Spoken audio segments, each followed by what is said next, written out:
Toronto 6, Los Angeles 1 to the last of the ninth inning here at Dodger Stadium.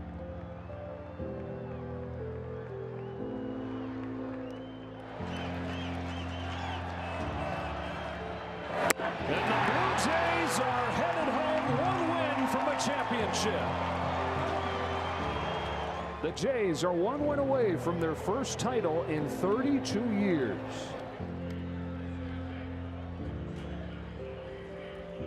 Yeah, game 5, when the game was over, kind of took my time to get off the field. Everybody knows the kind of the reason behind it. Might be my last game at Dodger Stadium. I was facing a little bit of a through kind of moment. Kind of reflecting a little bit of my years here with the Dodgers and playing in front of all the fans in Dodger Stadium. I think had the opportunity to kind of like say goodbye to the dugout, to the stadium and all that. I took my little time, and then when I got to my locker, I checked my phone, and it was a text message from Doc. Now moving on to Game 6, when was the decision made for you to start Miggy Rowe in that game? Right after we lost Game 5. I just felt that after losing Game 5, I just felt that our backs were certainly up against the wall, and he is a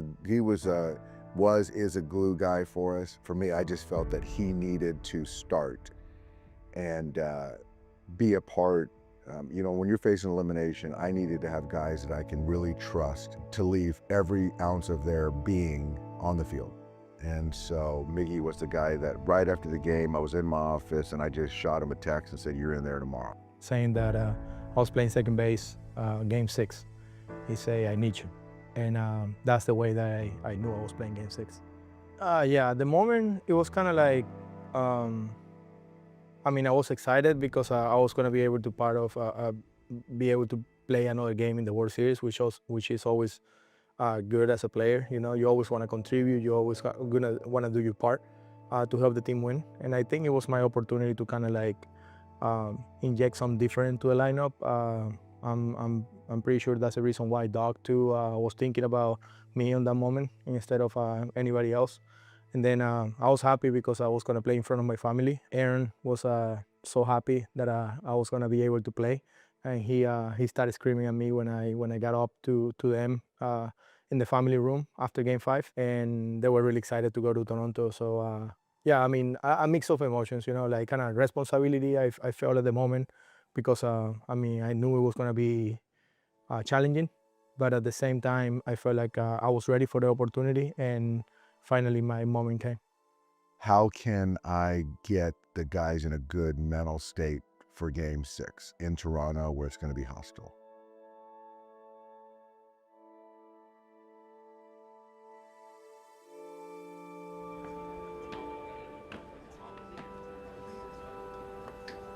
So then I sent some guys some text saying I wanted to give them that night off. I wanted them to relax, get to the hotel, reset for Game 6. And then shortly thereafter, I got a couple texts from players saying, we don't want to take the option. We want to practice, work out, and we've come too far to take an off day, to have an off day. We had essentially 2 must-win games, and I think the boys were just like, we're here. We're gonna grind together. We've made it this far together. It wasn't really about the workout. It was more just about us hanging out, being together. You know, just spending that time together, not having to be on, just because we knew what we were about to go through and the emotions that we were about to go through. So it wasn't so much about the workout as it was really just spending more time together. We played so many innings during this series so far. Before Game 6, we got to Toronto kind of late, and we decided to kind of like make that workout optional. What we didn't know that it was going to happen, and everybody showed up to the field, and everybody's ready to work, you know? Yes, please. Thanks. Edie, can I get one more? And so that got me excited, that there was more in the tank for our guys. And so as we're, you know, flying across the country, I can't wait to land to get to work. And so I was in a really good mood. And it just showed that our guys, you know, like I said, had more in the tank to finish the job.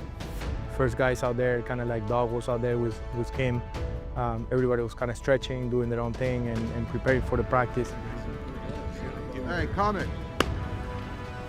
Give me 5 steps. I'll race you for $100, first to third base. First to third. Yes. Fast, Kim. Now? No. That came about during stretch. The guys were stretching, and I have no idea why that came in my head to race Hasan. But I did, it did. And so I challenged him to a foot race, a first to third. No, I stretch inside. 네, 일단 저희 팀이 시리즈 스코어상 지고 있긴 했지만 그래도 선수단 분위기도 그렇고 전혀 이제 뭐 끝난 게 아니기 때문에 전혀 다들 막 질 것 같아 이런 생각을 하지 않았던 것 같고 그래도 지고 있었기 때문에 조금 처진 분위기를 이제 감독님께서 좀 유쾌하게 좀 하고 싶으셔서 저랑 뛰자고 하셨는데 결과가 너무 좋게 된 것 같습니다. I wanted to lighten I wanted to have a little levity, a little fun. We had just come off the plane, 6-hour flight, right to the stadium, get dressed. You know, it's probably an hour since we touched down in Toronto that I'm racing Hasan Kim. I didn't expect to do a face plant around second base. Ready? First to third, $100. 좀 더 가야 되나요? A little bit more?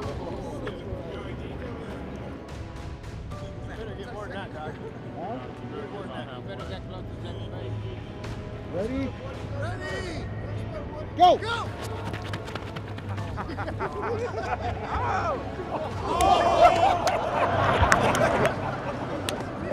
Nice ball! Oh, no. Hey, you know what my joke was? My joke was this. I was supposed to start even and goes first to third.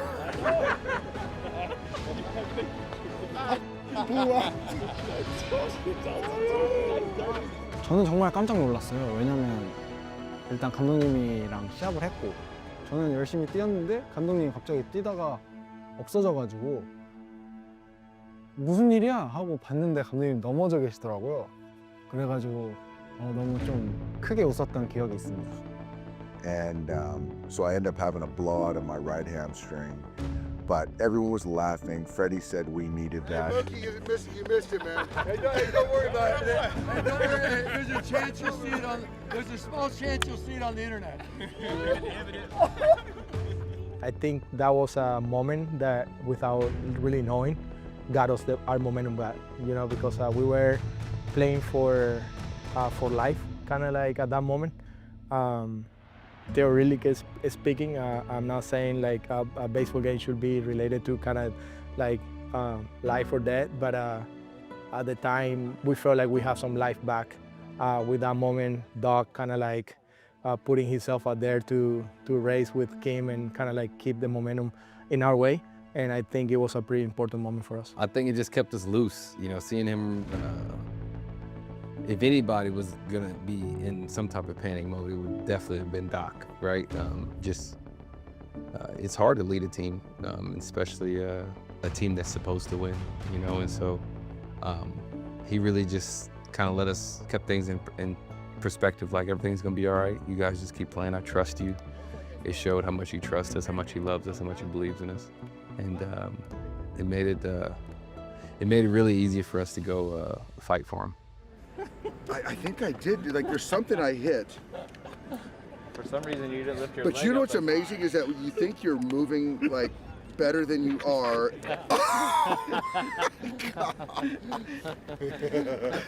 다들 넘어지고 나서 너무 분위기가 좋았고 그리고 또 그 이후에 미팅을 하면서도 선수단 이 감독님 옷이 더러워지고 또 그걸 본 선수단이 다 웃었기 때문에 밝은 에너지로 경기를 치렀던 것 같아요. He shows his leadership, you know. It doesn't have to be with a meeting or a closed door conversation with players or with the front office or anything like that. I think sometimes that kind of stuff says a lot more from the personality and the leadership of a manager and a person, because he knows the game. He played the game. He played in that stage before. He was a big part of something big for his team, and I feel like no one better than him in that moment to kind of lead her in a different kind of way. You know, it doesn't have to be vocal.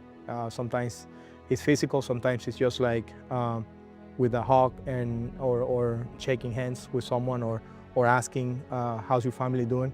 And Doc is well equipped to kind of like cover all those bases. It worked out. My intent was to have some fun, not to do a face plant and blow up my right hamstring. How painful was that? Oh my God, it hurt so bad. I hadn't pulled a muscle in a long time. And so it took me a couple months to recover from that one. Nice job, boys.